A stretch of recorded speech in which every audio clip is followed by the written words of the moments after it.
Kia ora and welcome to this tutorial video on how to light a Bunsen burner. The two main things you will need to light a Bunsen burner are as follows: a hard mat that we put the Bunsen burner on, and of course the Bunsen burner. So, how do we light the Bunsen burner? The first thing we need to do is obviously check the gas taps are off and not going, and we should be able to listen and not hear a hiss. If we did turn them on, you should be able to hear that hiss. So keep them off so it's nice and safe. Now these can be a bit tricky. We need to attach the hose to the gas tap. Now you get it over the edge and then it's good to just twist it on. Make sure it's on nice and tightly. Okay. Secondly, we need to make sure that's central. And the first thing we need to check is that the collar is fully closed. So we don't want it open like this where we can see right through the Bunsen burner with the holes there. We want to see that nice and closed, okay? And there's a reason for that I'll explain in a second. So make sure that is closed. What will happen is when you light your Bunsen is we'll get a nice yellow flame, and that's how you know you've got the collar fully closed. This bit here's the chimney. That's going to be quite hot, so we never want to touch that once we've lit our Bunsen burner. So once we've lit our Bunsen burner, we never turn the gas on until we are ready to ignite the gas that's going to come out of here. So when we're ready to light our Bunsen burner, we need one of these things handy, either a flint that sparks when we click that, or a set of matches. Now, usually you do this in pairs. One person will prepare the match or the flint, and the other person will be in charge of turning the gas on.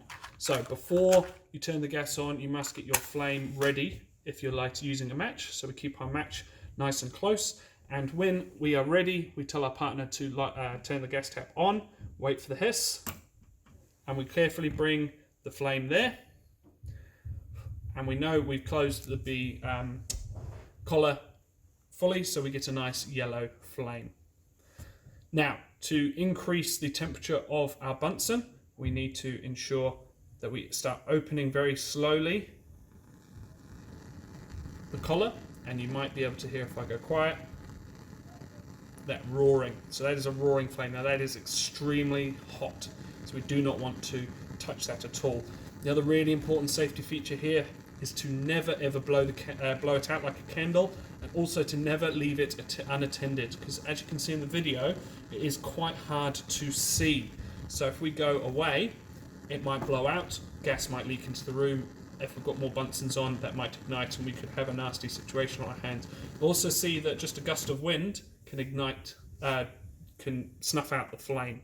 If that does happen and your flame snuffs out, you do what I just did there and turn the gas off immediately. Okay, and that will turn the Bunsen off. If you have your Bunsen lit, so I'll show you with the flint this time. So I'm ready with the flint, gas on. Now, I didn't put the safety flame on there. So safety flame. When we're ready to turn our Bunsen off,